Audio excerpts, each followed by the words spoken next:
que vamos a seguir con la unidad 8, ¿verdad? La unidad 8 que habla de inmunización y también ya habían tocado algunos grupos, pero como cuando nosotros hablamos de inmunización es muy amplio, hubieron temas que no habían tocado en el grupo de la exposición y si ya tocaron, entonces es como una retroalimentación que vamos a dar. Las vacunas, entonces, ustedes saben que constituye una herramienta fundamental en la salud pública. ¿Por qué es una herramienta fundamental?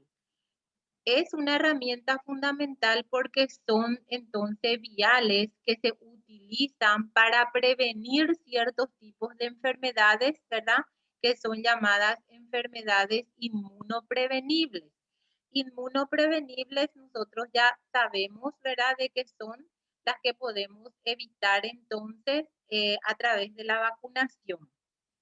Entonces, la inmunización es muy importante. Ya saben ustedes que hay diferentes tipos de vacunas. Desde que nace el niño, entonces recibe sus dosis de biológicos, ¿verdad? Entonces, eso vamos a ir obviando, ¿verdad?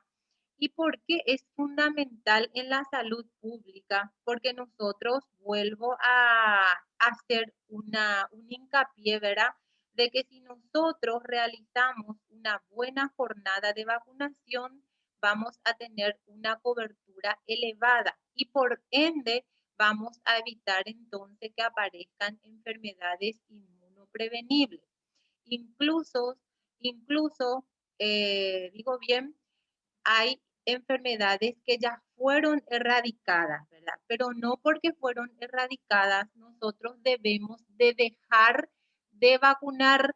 Igual tenemos que ir haciendo las dosis de vacunación y llegar al 98 o 90 o más por ciento, ¿verdad? Porque lo ideal es tener una cobertura de 98 a 100% en todas las edades.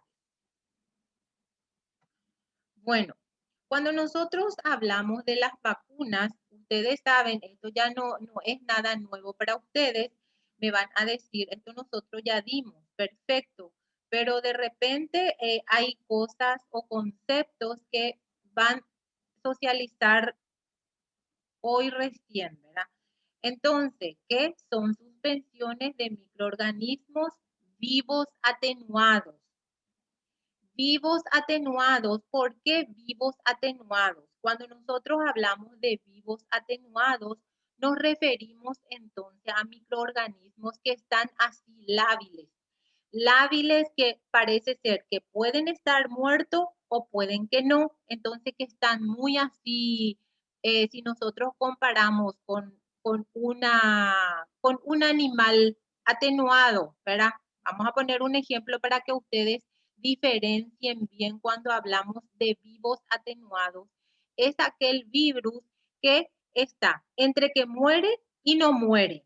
Entonces, cuando es inactivado puede causar entonces algún tipo de, en los biológicos, si nosotros no mantenemos en forma, entonces estos virus pueden morir. A eso me refiero, ¿verdad? Entonces, virus vivos atenuados. ¿Por qué nosotros tenemos que tener en cuenta entonces la cadena de frío? ¿Cómo debemos mezclar las vacunas? Cuando nosotros estamos mezclando un microorganismo vivo, atenuado, es decir, una vacuna, entonces tenemos que cuidar tenemos que tener todas las precauciones necesarias. También habla que son inactivos o muertos, ¿verdad? Inactivos o muertos son las vacunas que nosotros muchas veces podemos aplicar o administrar a ciertos tipos de personas. Cuando hablamos de personas con algún tipo de patología de base, por ejemplo, hay vacunas que nosotros no le podemos aplicar. Eso vamos a ir dando con el correr del módulo. Ahora no les voy a embarrar con eso, ¿verdad? Entonces, son microorganismos vivos, atenuados, inactivados o muertos. Estos son los tipos de los tipos de microorganismos del cual o cómo puede estar entonces elaborados estos biológicos. Fracciones de los mismos. o partículas proteicas que al ser administrados inducen una respuesta inmune previniendo la enfermedad contra la que está dirigida. Entonces produce una inmunidad. Cuando nosotros hablamos de inmunidad, ustedes saben que la primera vacunita que el niño recibe al nacer para que le proteja, para que le vuelva inmune, para que sea fuerte y que no adquiera fácilmente algún tipo de enfermedad, es la leche materna, es el calostro. Eso tienen que también ustedes tener en cuenta para que puedan socializar en un momento dado en una comunidad que les toque trabajar. Y después ya aparecen las vacunas que son elaboradas en los laboratorios, lo que nosotros estamos dando. ¿Pregunta hasta ahí? ¿Seguimos? ¿Seguimos? ¿Está clarito? Sí, profe. Bueno, me están escuchando. Excelente. Bueno, entonces vamos a hablar un poco de las que son las inactivadas, que son producidas por el crecimiento de las bacterias o del virus en un medio de cultivo y se inactivan con calor o productos químicos, ¿verdad? Son las que se inactivan. Estas vacunas no son vivas, por lo tanto, no pueden replicar ni causar enfermedad a una persona inmunocomprometida. Eso es lo que yo ya le estaba diciendo, ¿verdad? La respuesta inmunitaria es menos intensa y duradera que en el caso de las vivas, fundamentalmente de tipo humoral. Se necesitan varias dosis. Se necesitan varias dosis para la primovacunación. Cuando nosotros, miren, esta palabrita que ustedes visualizan en las diapositivas, entonces primovacunación, cuando una persona viene a consultar con ustedes en una comunidad donde les toque trabajar y ustedes le preguntan, ¿recibió antitetánica? Sí. ¿Cuántas dosis recibiste? Y mira que recibí 2 veces. Entonces, no es primo vacunación. Nosotros cuando decimos primo vacunación es cuando recibe todas las dosis necesarias para mantener un nivel adecuado de anticuerpos, ¿verdad? A eso se refiere. Si yo les digo, tienen un sobrinito recién nacido, le van a aplicar ustedes 2 vacunas que ya saben, que es la BCG y que es contra la hepatitis B, ¿verdad? Bueno, creció esa criatura y llegamos a los 2 meses, ¿verdad? Ustedes saben que al llegar a los 2 meses se le aplican, ¿verdad? Ciertos biológicos. Al llegar al 4.º mes también aplicamos biológicos que le corresponde a la edad. Llega al 6.º mes y le aplicamos también biológico que le corresponde a esa edad. Entonces, si nosotros le administramos las 3 dosis de vacuna que le corresponde a esas edades, le llamamos primovacunación, ¿verdad?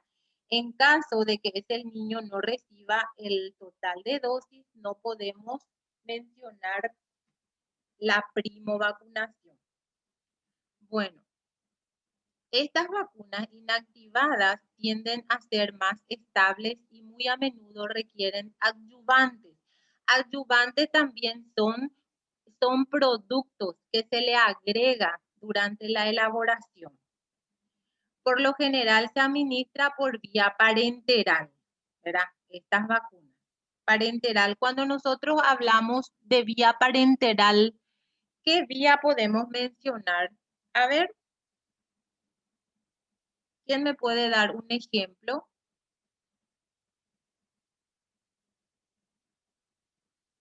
A ver, le escucho. ¿Cuántos estamos? Vía oral. ¿Ah? A Vía ver, oral podría ser, profe. no, cuando nosotros hablamos de vía oral, tenemos que decir enteral. La parenteral son todos los que se administran, puede ser subcutánea, intradérmica, intramuscular, ¿verdad? Las parenteral, esas son las parenteral. Pero cuando hablamos de enteral, entonces son las que nosotros usamos sí o sí un dispositivo. ¿Qué dispositivo usamos? Jeringuitas, ¿verdad? Y utilizamos la aguja que son necesarias y adecuadas para administrar, ¿verdad? Bueno, este es un ejemplo y puede ser una preguntita de examen porque ustedes ya lo saben. Bueno, cuando hablamos nosotros de vacunas atenuadas, es decir, las que son debilitadas en el laboratorio, ahí están, las atenuadas que generalmente porque se le han hecho cultivos repetidos, no causan enfermedad tal como lo haría la enfermedad natural. ¿Ven ustedes este concepto que es tan importante? Porque muchas veces hay personas que tienen un concepto erróneo de las vacunas que vamos a ir viendo más adelante. En algunos casos, cuando produce enfermedad, esta es generalmente leve y se refiere como un evento supuestamente asociado con la vacunación y que también son palabras que van a escuchar ustedes en el campo operativo. ESAVI, ESAVI. Anoten un poco esa palabra ESAVI. Entonces, cuando ustedes dicen o escuchan, llegó un niño que se aplicó la BCG y posteriormente, o la penta generalmente, la pentavalente, y apareció en él fiebre alta, apareció absceso, ¿verdad? Entonces, muchas veces se asocia con la vacunación. Y ese episodio es denominado evento supuestamente asociado con la vacunación y se conoce con el nombre de ESAVI. Para producir una respuesta inmune deben replicarse en las personas vacunadas. Estas vacunas son frágiles, se pueden dañar o destruir con la luz o el calor. Ahí tienen ustedes un ejemplo palpable de que tenemos que tener en cuenta la cadena de frío. La cadena de frío entonces es desde que se elabora hasta que se le lleve al vacunatorio, entonces tienen que tener en cuenta que se debe mantener de la mejor manera la cadena de frío. Cuando nosotros hablamos de técnicas de administración, aquí ustedes ya tienen, ¿verdad? Las que se utilizan son la oral, la intradérmica y subcutánea, la intramuscular, ¿verdad? ¿Y qué región generalmente se usa? La región glútea, dice allí, se recomienda no utilizar la región glútea porque produce un riesgo potencial de lesión de nervio ciático, menor efectividad en algunas vacunas, hepatitis B y antirrábica, dice, porque ustedes seguramente ya ven luego o van a ver que las vacunas en las personas adultas sí o sí se le hace en el deltoide, o sea que en el brazo, ¿verdad? Entonces, ahí ustedes ya tienen por qué entonces se realiza generalmente siempre en el deltoide y no en la parte glútea. Cuando nosotros hablamos de lugar de administración, esto es introducción a enfermería y procesos de enfermería ya desde el inicio. Seguramente ustedes ya saben cómo se administra una inyección o una droga intramuscular. Siempre tenemos que trazar nuestro parámetro. Siempre decimos cuadrante superior, ¿verdad? Del ángulo externo hacia afuera, porque hacia adentro ustedes saben que está el nervio ciático. Y si nosotros lesionamos eso, incluso hay riesgo de que le dejemos paralítico a la persona. ¿Por qué cuando yo voy a hacer un inyectable tengo que aspirar sí o sí mi jeringa? Por el riesgo a que pueda estar punzando algún vaso, entonces pueda ocurrir entonces alguna lesión en el lugar en donde yo estoy administrando, ¿verdad? Entonces todo eso ustedes ya saben, deben ir teniendo siempre siempre presente estos datos para evitar cualquier tipo de inconveniente en la parte laboral. Cuando nosotros hablamos de vacunas o de biológicos, tenemos que tener en cuenta también la administración simultánea. Hay biológicos que sí podemos poner en el mismo día y hay otros que no, que tenemos que esperar sí o sí. Entonces, 4 semanas, es decir, un mes después de que hayamos administrado una vacuna, tenemos que poner otra vez la otra vacuna si son vacunas vivas. La administración simultánea de la mayoría de las vacunas vivas o inactivadas no producen una disminución en los títulos de anticuerpos ni aumentan las reacciones adversas. Aumentan la probabilidad de que un niño esté bien vacunado y evita las oportunidades perdidas de vacunación. Porque yo les marqué en rojo esta palabra, evitar oportunidades perdidas de vacunación. Porque si yo le vacuno con un biológico hoy y le digo, vení mañana o dentro de una semana te voy a volver a administrar la otra vacuna, ¿qué riesgo tienen ustedes? A que la madre, el tutor o el encargado no tenga ese día otra vez disponible y no le va a llevar. Puede haber riesgo de que ese día el niño esté en perfectas condiciones y en la siguiente fecha, por ejemplo, presente algún tipo de eh, rinorrea, ¿verdad? O puede tener alguna febrícula, muchas cosas, pero también nosotros tenemos que conocer que están las contraindicaciones absolutas y las que están aparentemente utilizan como contraindicación por no querer vacunarle a su hijo, ¿verdad? Entonces, todo eso ustedes también tienen que manejar, evitar las oportunidades perdidas en los niños, ¿verdad? Entonces, tenemos que vacunarle a todos los niños que aparezcan.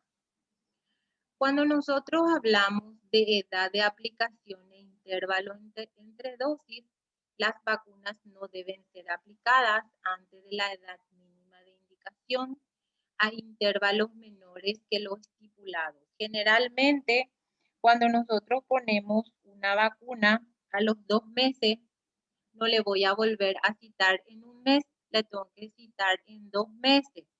Cuando yo ya le apliqué la vacuna a los 2 meses, no le voy a citar a los 3 meses, le tengo que citar a los 4 meses. Cuando yo ya le puse una vacuna a los 6 meses, no le voy a estar citando a los 7 meses, le voy a citar recién a los 1 año. ¿Por qué les parece? Porque tenemos que respetar entonces lo que ustedes están visualizando, tenemos que respetar la edad de aplicación y los intervalos entre dosis. Entonces es muy importante que eso ustedes se escuchen bien porque son cosas que debemos nosotros apegarnos a esto, porque en el lugar donde nos toque trabajar tenemos que estar preparados para dar respuesta y actuar. También la disminución del intervalo entre dosis puede interferir con la respuesta de anticuerpo y la protección, ¿verdad? Cuando yo también no aplico en la fecha indicada, ustedes ya ven qué puede ocurrir. A eso se refiere cuando hablamos de eh, el tiempo. ¿Qué ustedes tienen que tener en cuenta antes de vacunar a su niño o antes de que ustedes administren la vacuna? Que el niño esté sano. Tenemos que preguntar, ¿está medicado con algún remedio? ¿Recibe corticoide? ¿Recibe algún tipo de antialérgico? ¿Por qué? Porque tenemos que estar ya en conocimiento de que algunos biológicos están compuestos, por ejemplo, de del embrión del pollo, ¿verdad? Entonces, personas alérgicos al huevo no podemos vacunar con esos tipos de biológicos. Que eso después vamos a ir bien. Si recibió gamma globulina en el último año, si presentó reacciones previas a la vacuna, todos estos datos ustedes tienen que siempre tener en cuenta y preguntar. Bueno, cuando hablamos de contraindicación de las vacunas, también existen las que son falsas contraindicaciones, ¿verdad? Y nos interesa o debemos preocuparnos en conocer cuáles son las contraindicaciones verdaderas para evitar vacunarle a un niño.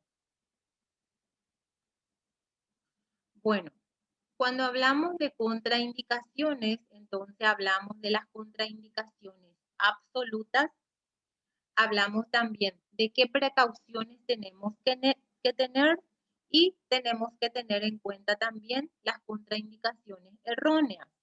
Cuando nosotros hablamos de contraindicaciones absolutas, son porque son ciertas las condiciones que en un sujeto pueden aumentar enormemente la posibilidad de reacciones adversas graves y contraindicar su uso.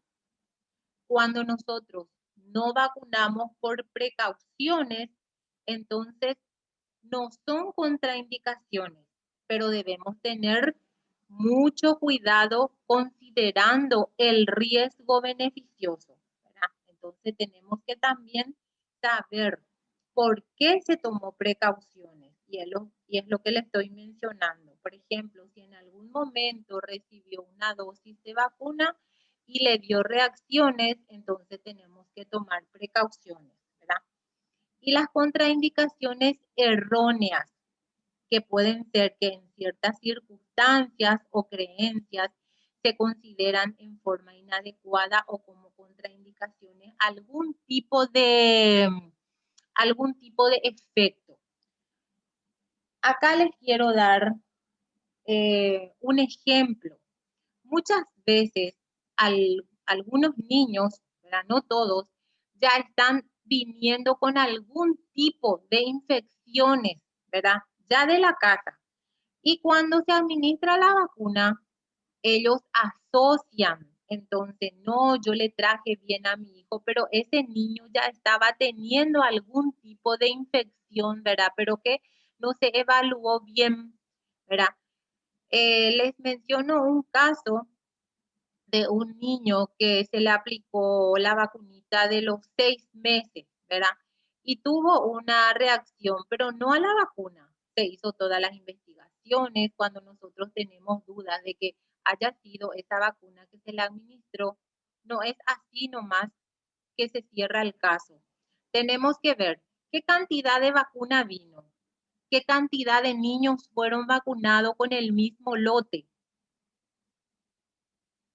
Entonces, nosotros nos dimos cuenta, se hizo el seguimiento y había sido que el niño tenía una infección de origen enteral, una sepsis de origen enteral y que le llevó, que lo mató, ¿verdad?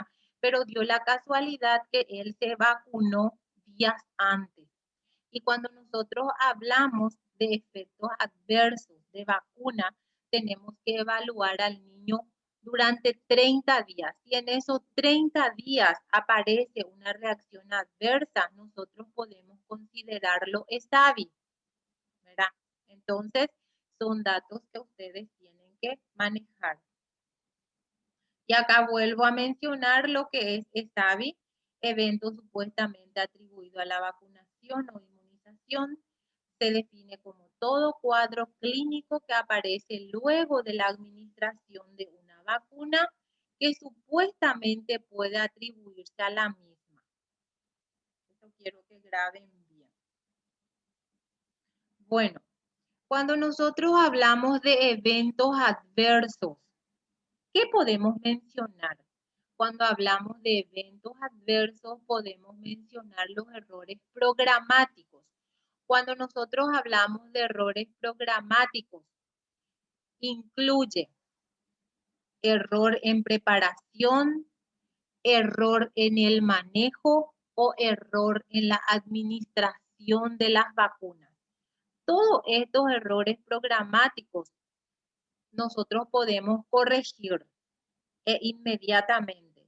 Si yo veo que una persona está administrando mal una vacuna que debería ser administrado subcutáneo, lo está haciendo intramuscular, es un error programático.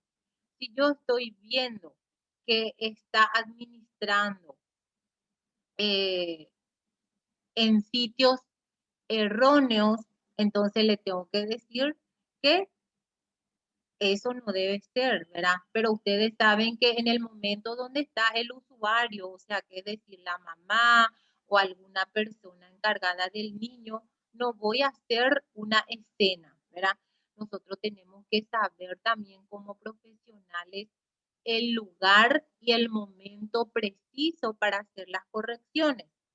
Pero ustedes saben que todos estos errores programáticos tenemos o tienen medidas correctivas que deben implementarse inmediatamente y deben incluir aspectos logísticos, de capacitación y de supervisión. Miren, logísticos, de capacitación y supervisión. Con esto que yo mencioné, entonces nosotros mejoramos lo que estoy diciendo cuando se trata de un error programático. Seguimos. ¿Todo bien? Sí. Bueno, cuando nosotros hablamos de eventos adversos ya son reacciones inducidas por las vacunas. Pero estos, cuando se producen reacciones por las vacunas, se vuelve a clasificar según su gravedad en leves y más comunes, en moderados, graves y menos frecuentes. ¿Por qué dice? Las leves y más comunes son, por ejemplo, los dolores en el sitio de punción, puede aparecer febrículas, ¿verdad? Y cuando hablamos de graves, son las que de repente puede aparecer absceso o el niño tiene que internarse. ¿Y por qué dice? Esos son menos frecuentes. Entonces, ustedes saben de que nosotros, por ejemplo, tenemos las leves, moderadas y graves. Y si yo les digo, las graves son muy frecuentes, no, las graves son las menos frecuentes. ¿Y por qué las leves son las más comunes? Y porque las más comunes pueden aparecer febrículas, dolores, enrojecimiento en el sitio de punción. Solo eso. Bueno, y volvemos otra vez en relación al STABI. STABI debe comunicarse, les pregunta si todos los eventos adversos deben ser comunicados. Todo se debe comunicar, ¿verdad? Y tienen que ser a través de vigilancia epidemiológica, ¿verdad? Entonces, todos los casos de linfoadenitis por BCG tenemos que comunicar. Todos los abscesos en el sitio de inyección también se debe comunicar. Todas las muertes que se piensen puedan estar relacionadas con la inmunización se informa, pero después, una vez de que se haga o se haya hecho la investigación, se cierra el caso. Todos los casos que requieran hospitalización y que se piensen pueden estar relacionadas a la inmunización, otros incidentes severos, toda situación durante la inmunización que pueda haber generado un efecto adverso, todos los efectos que afecten a grupos de personas, rumores que de repente dicen, dice que en tal barrio un niño fue vacunado y al día siguiente murió. Muchas veces dicen eso, nosotros tenemos que informar porque eso no puede quedar así en la nada. Tenemos que intervenir y demostrar que no fue así. Bueno, ¿cuál de los STABI se investiga? Los eventos graves, los que requieren hospitalización, lo que ponen en riesgo la vida de la persona, las que causan discapacidad, las que producen desenlaces fatales, lo que yo le estoy diciendo, los rumores, los eventos que afectan a grupos de personas, eventos relacionados con el programa. Esto es como una retroalimentación de las vías dispositivas anteriores que les mencioné. Y ustedes, como profesionales, tienen que saber que hay grupos que están contra la vacuna. Estos son luego movimientos antivacunas. Rechazan, critican, todo mal hablan de la vacuna, ¿verdad? Entonces, cuando nosotros tenemos estos tipos de personas y no crean que solamente son minorías, cuando ustedes trabajen en la parte operativa en alguna comunidad y llega una vacuna. Les doy un ejemplo de la vacuna de la VPH. Cuando se introdujo esa vacuna, hubieron padres que ellos no querían que se le vacune a sus hijos. ¿Qué hicimos nosotros? Hacíamos sketch, teníamos diapositivas, proyectábamos, ¿verdad? De niñas muy jóvenes que padecían cáncer cérvico uterino, ¿verdad? Entonces parece que allí ellos tenían eh, esa curiosidad de investigar y también les convencimos nosotros a los padres y les vacunamos. Entonces ustedes también van a chocar con estos tipos de padres, ¿verdad? Entonces, miren un poco lo que este grupo de gente dice. Rechazan y critican los planes de inmunización con el argumento de que las vacunas no solo que son innecesarias, sino también que son agresivas para los seres humanos, dice, ¿verdad? Y ustedes saben que no es así como profesionales y futuros profesionales, ¿verdad? Dicen, ahora por ejemplo estoy escuchando, dice que la vacuna que está viniendo contra el COVID-19 dice que son mezclas preparadas para exterminar al mundo. Dice. Bueno, entonces todas estas teorías son de personas antivacunas. Bueno, mira cómo muestran que supuestamente nosotros así le jugamos a los niñitos y no es así, ¿verdad? No son así. Miren, por ejemplo, ellos proyectan esto para evitar que la gente se vacune. Miren cómo ponen los peligros de la vacuna. Eh, vacunación, el negocio con el miedo. ¿Ven? Vacunación sistemática en cuestión son realmente necesarias, ¿verdad? Porque estos aparentemente ellos mezclan con las empresas, ¿verdad? ¿Cómo criar un hijo sano a pesar de su médico? Dice, ¿cómo criar a un hijo sano? Son cosas que de repente después ya salieron, ¿verdad? A socializar con la gente, ¿verdad? Vacunación libre, cosas así como que ellos mencionan para evitar que la gente se vacune, ¿verdad? Pero ustedes tienen que tratar de evitar estos comentarios demostrándole a la gente de que es importante y que nosotros podemos evitar con las vacunaciones. Es necesario recordar que la mayoría de los SAVIs van asociados a vacunaciones leves y transitorios, como le estaba mencionando. El equipo de salud debe tener el conocimiento necesario para responder adecuadamente a todas las preguntas de la población, porque si yo misma no sé responder o yo mismo, entonces la población en general va a dudar entonces de mi trabajo y de la vacuna. Los grupos antivacunas pueden utilizarlo para atacar el programa de inmunización y poner en riesgo las estrategias de salud, ¿verdad? Si yo, profesional de salud, no sé defender mis vacunas, no sé socializar, entonces ellos tendrán en sus manos las armas necesarias para que hablen entonces de nuestro trabajo.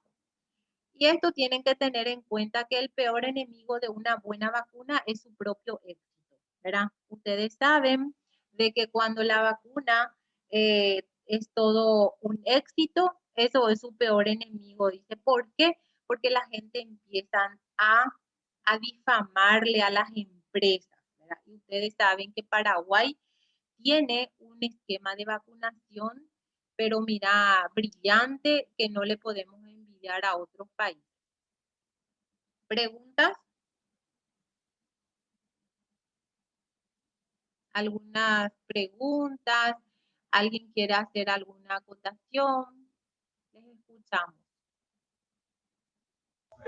Profe, ¿y por qué, por ejemplo, la vacuna? O sea, hay niños, ¿verdad? Que vos le vacunas y tienen fiebre. ¿Cómo? ¿Por qué la vacuna da la reacción? Y ahí nosotros vimos que muchas veces produce reacciones leves y otras veces reacciones severas, pero mira que vimos también de que muchas veces es debida a errores programáticos, ¿verdad? Muchas veces ustedes saben que cuando vamos a administrar una vacuna tenemos que tener en cuenta que nuestro bisel de la aguja tiene que estar hacia arriba, por ejemplo, y no sabemos en manos de qué tipo de profesionales caen. Entonces nosotros tenemos que aliarnos a una logística, a una capacitación, ¿verdad? Eso dijimos, ¿verdad? Porque ustedes estarán viendo de que si nosotros vacunamos 100 niños, a lo mejor de esos 100 niños nosotros vemos 3, 4, a veces un niño que presenta una reacción, ¿verdad?